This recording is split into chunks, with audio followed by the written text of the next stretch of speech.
여호수아 5장에 세 가지 사건이 있습니다. 첫 번째는 할례를 행한 것, 그리고 두 번째는 만나가 끊어진 것, 그리고 그 땅의 소산물을 먹게 되는 것, 그리고 세 번째는 여호와의 군대 대장이 나타나는 장면.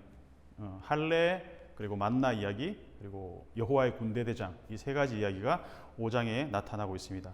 할례는 지난 시간에 이어서 이제 모든 이스라엘 남자들이 할례를 이제 다 받는 장면이 8절에 나오고 있습니다. 마침내 모든 사람들이, 모든 민족이 할례 받기를 다 마쳤다. 그리고 그들이 다 회복될 때까지 캠프에 앉아 있었다. 자, 지금 회복된다라고 할 때 이 회복하다라는 뜻이 이 단어가 하야라는 동사, 그러니까 비동사, 그러니까 being의 의미가 되죠. 그러니까 존재한다는 의미도 되고, 나는 스스로 있는다라고 할 때 그 쓰인 그 단어이기도 하고, 그리고 살다라는 뜻도 됩니다. to live라는 의미도 있고, 다시 살다, revive라는 의미도 있습니다. 한마디로 할례라는 것은 이스라엘 백성들이 다시 태어나는 의식이라고 할 수 있습니다. 할례를 했으니까 육체적 고통이 상당하죠.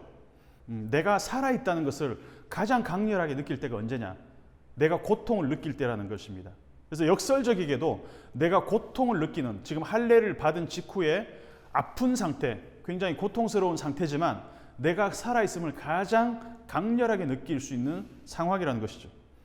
육체적 고통을 통해서 다시 한번 생명의 의미, 다시 태어남의 의미를 다시 한번 지금 이 이스라엘 남자들이 경험하고 있습니다.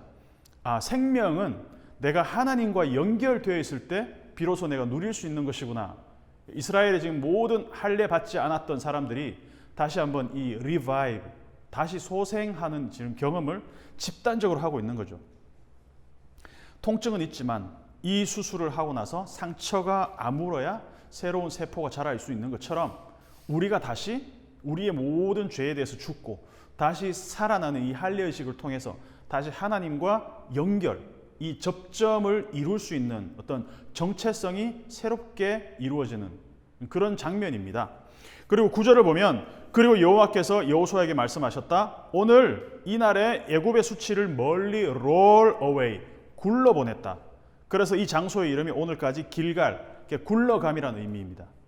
애굽의 수치를 굴려보냈다. 출애굽기 32장 12절을 이제 토대로 이야기하고 있는데, 그러니까 무할례를 수치로 표현한다면 무할례의 수치가 할례 받음으로 굴러가 버렸다. 그러니까 수치를 멀리 굴려보냈다라는 이 표현이 참 독특합니다. 무할례라는 것은 광야를 지나는 지난 40년 동안 이스라엘 백성들의 어떤 굴레와 같았다는 의미죠. 출애굽 1세대가 할례는 받았지만 여호와의 음성을 듣지 않아서 젖과 꿀이 흐르는 땅을 보지 못하고 죽었다.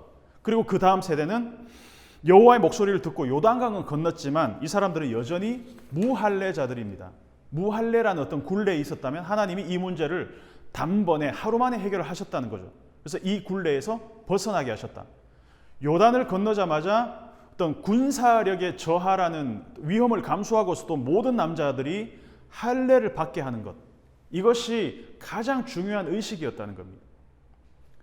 캠프에 앉아서 이제 몸의 회복을 기다리는 동안 이스라엘 사람들이 몸은 아프지만 이들의 정신은 어땠을까 한번 상상을 해본다면 어느 때보다 사기가 충전되었을 것 같아요. 전투력은 저하되어 있지만 우리는 하나님의 언약 백성이다라는 그 강력한 연대의식이 할례를 통해서 이들 간의 어떤 그 끈끈한 어떤 연대의식이 더 커졌을 가능성이 높습니다. 우리가 새롭게 생명을 얻었다. 할례를 통해서 revive, 다시 우리가 태어난 존재다라는 어떤 그런 공동체 의식이 있었을 것입니다. 이 메시지가 뭐냐면, 자, 출애굽 1세대가 여호와의 음성을 청종하지 않음으로써, 듣지 않음으로써 어떤 결과를 이어졌나? 우리 부모 세대는 다 광야에서 죽었다.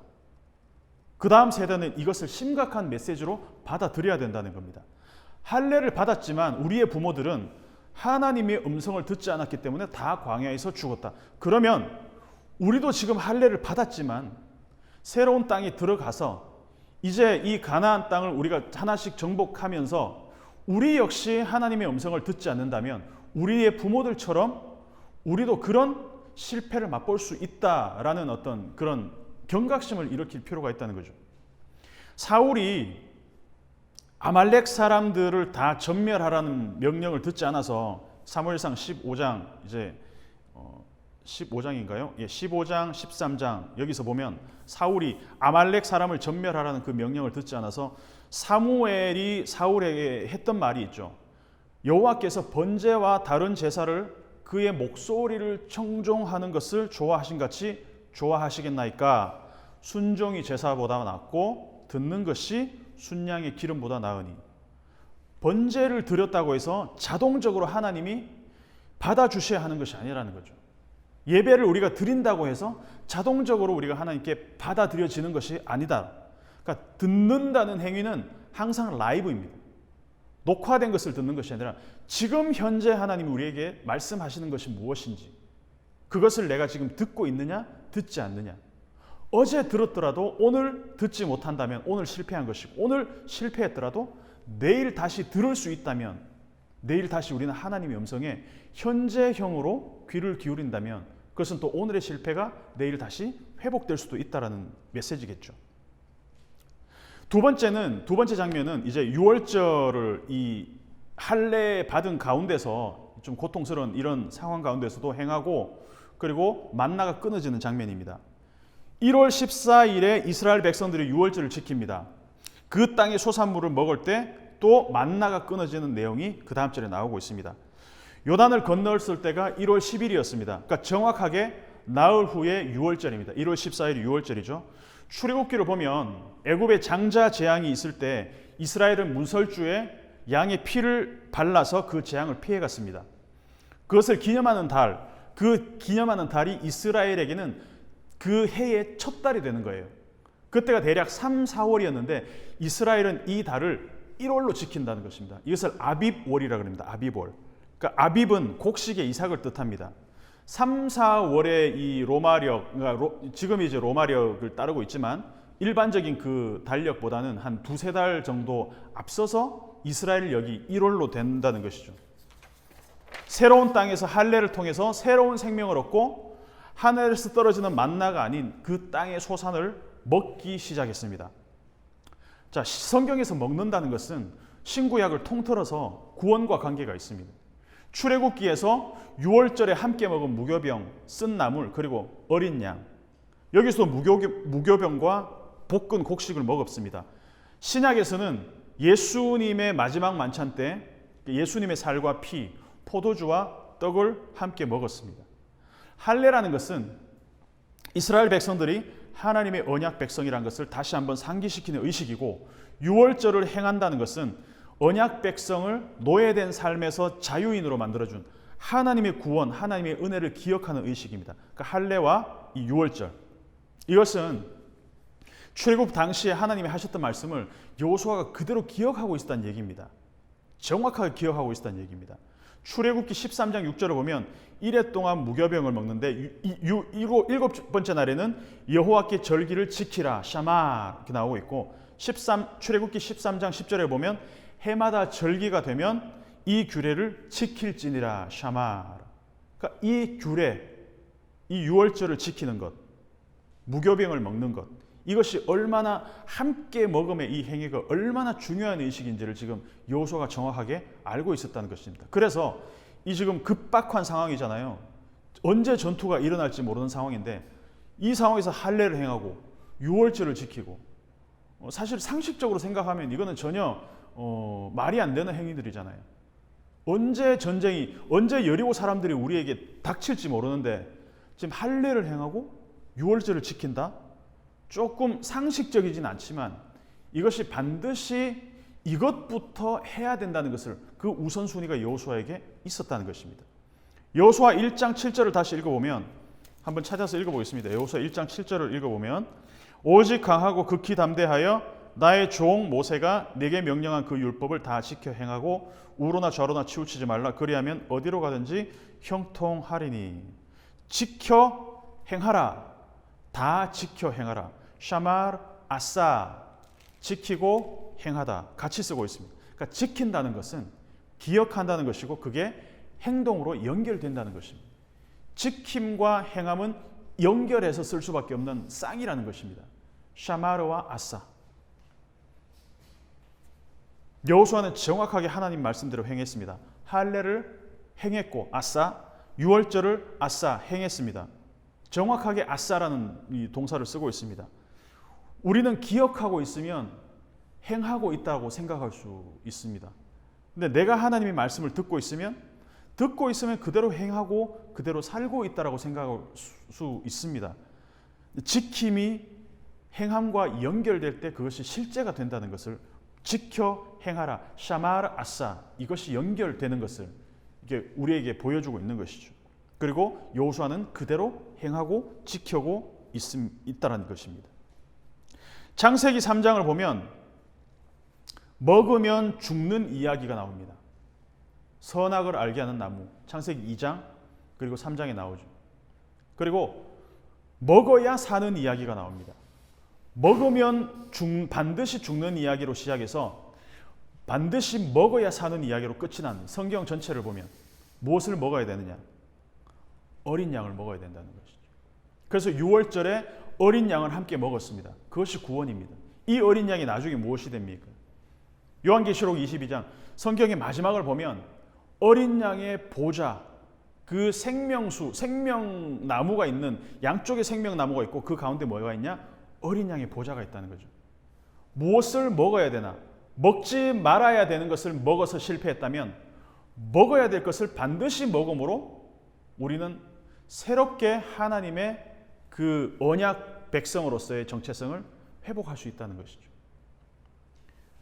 먹는 것에 실패했고 창세기 3장에서 그리고 어린 양을 함께 먹는 것 6월절 애굽을 나오는 출애굽기에서 그리고 내 피와 살을 먹으라 성만찬 그리고 어린 양의 보좌 요한계시록 22장 성경 전체는 먹는 이야기로 이렇게 연결되어 있다는 것입니다.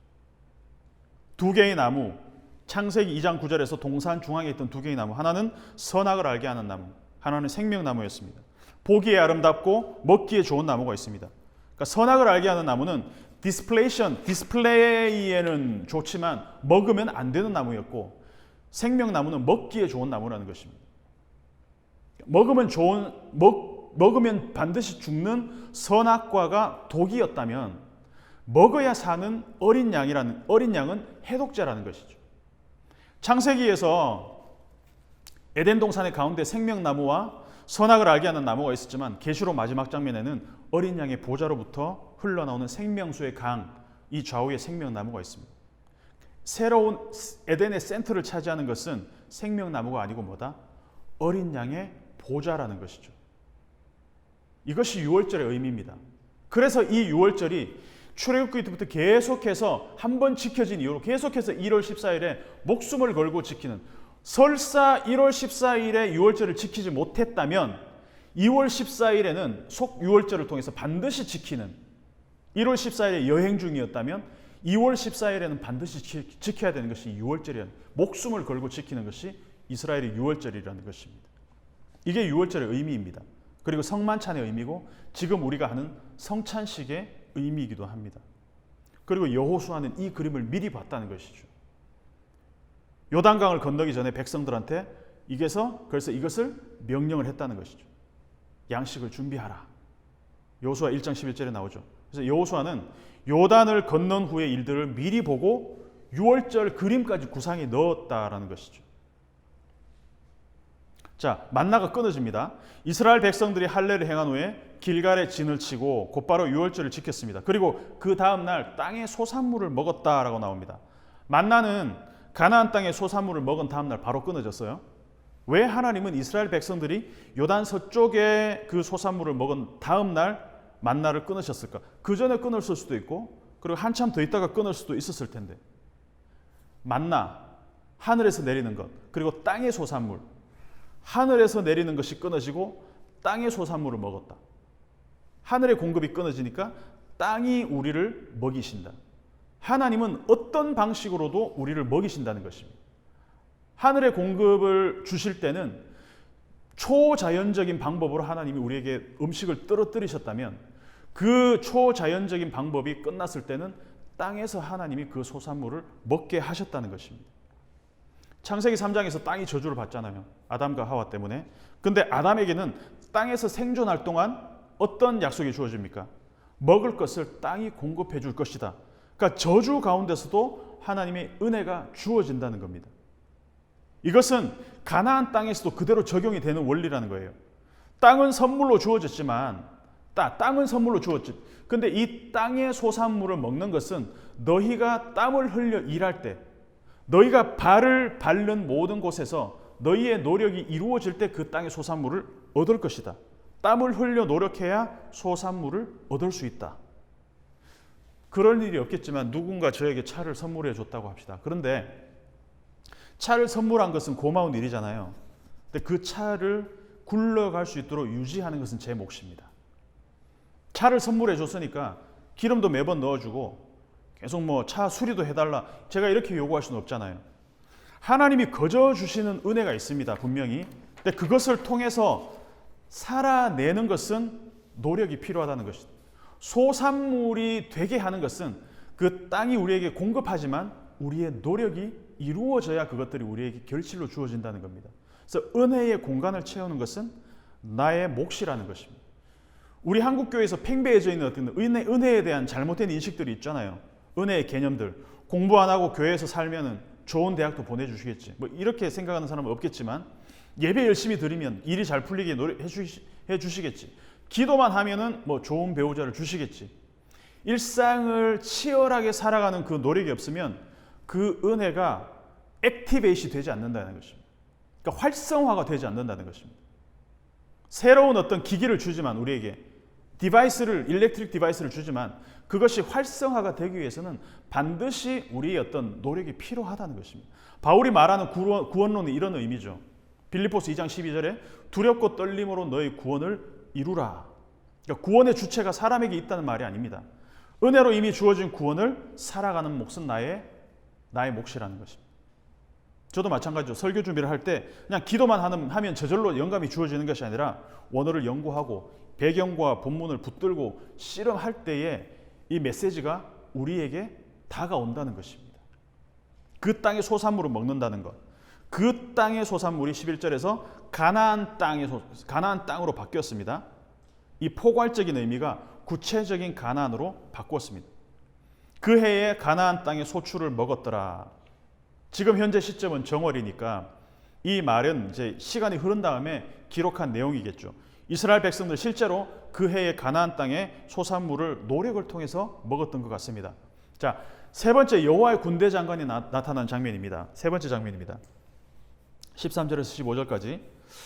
자, 이제 여호수아가 여리고 안으로 들어왔습니다. 그리고 눈을 들었습니다. 그리고 보았는데 이게 눈앞에 펼쳐진 광경에 여호수아가 얼어붙어 버렸어요. 한 남자가 바로 앞에서 칼을 뺀 채로 서 있다는 거예요. 13절을 보면 여호수아가 여리고에 가까이 있을 때 이를 눈을 들어 본즉 한 사람이 칼을 빼어 손에 들고, 그래서 여호수아가 그에게 걸어갔습니다. 당신은 아군입니까 적군입니까? 우리를 위하느냐 적들을 위하느냐? 자, 앞에서 이 서 있다라는 표현이 나오는 장면이 많이 있어요.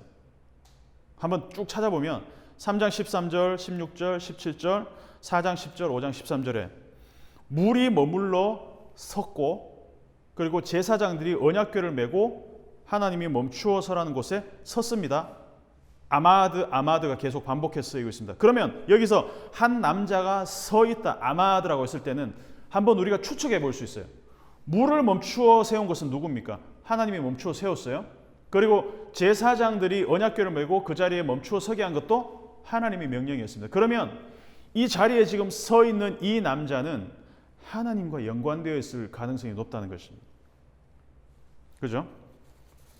그래서 지금 이 자리에 서 있는 이 남자, 이제 뒤에 여호와의 군대 대장으로 밝혀지죠.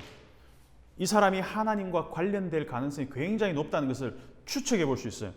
자, 요단을 건너서 서쪽의 첫 번째 성 여리고 안으로 여호수아가 딱 들어가는데 눈을 들었는데 어떤 남자가 정체를 모르는 사람이 칼을 빼들고 서 있다는 게 무슨 의미일까요? 싸우자. 지금 나랑 싸우자 이 얘기 아니겠습니까? 전쟁하자 이 얘기죠. 여호수아 입장에서는 이 사람이 누구라고 생각이 들었겠습니까? 이 사람은 여리고 군대다, 여리고 사람이다라는 생각하지 않았겠습니까? 얼마나 놀랬을까 여호수아가. 갑자기 눈앞에 칼을 든 남자가 서 있으니까 순간적으로 여리고 군대라고 생각을 했겠죠. 근데 한 사람밖에 없어요. 좀 혼란했을 것 같아요. 뭐지? 누구지? 그래서 질문을 하는 거죠. 아군이냐 적군이냐? 정체를 밝혀라. 성경이 참 재밌는 거는 이 사람이 정체를 처음부터 밝히지 않는다는 거예요. 그래서 우리가 함께 따라가면서 이 사람이 어떤 사람인지 알아내도록 하는 그 재미를 우리에게 선사하고 있습니다. 긴장감을 유지하고 있어요. 자, 14절을 보면 그가 말했습니다. 14절 읽어보겠습니다. 그가 이르되 아니라 나는 여호와의 군대 제장으로 지금 왔느니라 하는지라 여호수아가 얼굴을 땅에 대고 엎드려 절하고 그에게 이르되 내 주여 종에게 무슨 말씀을 하려 하시나이까. 자, 질문이 뭐냐면 우리 편이냐 저쪽 편이냐 이렇게 물었어요. 그러니까 이 사람이 뭐라고 대답하냐면 나는 여호와의 군대 대장이다. 이 대답이 무슨 의미입니까? 내가 네 편이냐 적의 편이냐가 아니라 너가 어떻게 하느냐에 따라 내 편이 될 수도 있고 나의 적이 될 수도 있다는 말. 그러니까 질문이 잘못됐어 이 말을 지금 하고 있는 거예요. 여호와의 군대 대장의 대답은 여호수아의 질문에 대한 대답을 하는 것이 아니라 질문이 잘못됐다는 것을 드러내줍니다. 여호수아가 13절에서는 눈을 들었는데 14절에서는 얼굴을 바닥에 갖다 댑니다. 바짝 엎드렸어요. 올라간 시선이 급속도로 빨리 내려오는 장면입니다. 이게 무슨 말입니까? 이스라엘 백성들보다 먼저 도착한 하나님의 군대. 지금 이스라엘의 상황이 어떻습니까? 앞에 여리고성을 지금 들어가야 되는데 이스라엘 남자들은 지금 다 뭘 했습니까? 할례를 받았잖아요. 전투력 제로인 상황입니다. 그리고 6월절도 지켰어요. 그러니까 지금 전투 준비는 하나도 하지 않은 상황입니다. 게다가 이 사람들은 전부 종살이 하던 사람들의 자손들이에요. 광야에서 무기도 없었어요. 40년 동안 국제거지로 국제미아로 떠돌다가 이제 막 요단강을 건넌 사람들입니다. 100% 여리고 군대와 만나면 어떻게 됩니까? 100% 깨집니다. 그런 상황에서 여호수아가 맞닥뜨린 이 칼을 빼고 손에 들고 있는 여호와의 군대 대장을 딱 만났을 때 여호수아가 어떤 생각을 했을까? 처음에는 여리고 군대인가 생각하다가 그 정체를 딱 알고 나서는 이제 됐다. 이제 됐다. 두려움 가운데서도 안도감을 느끼지 않았을까?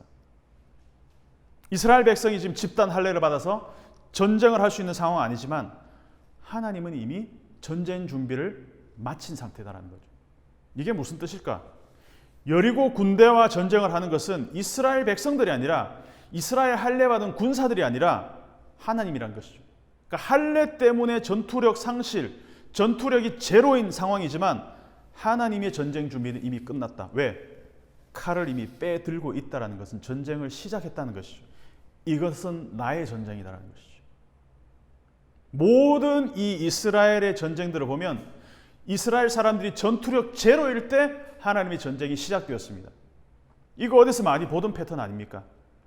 뒤에는 애국 군대가 추격해오고 있고 앞에는 홍해 바다가 펼쳐져 있습니다.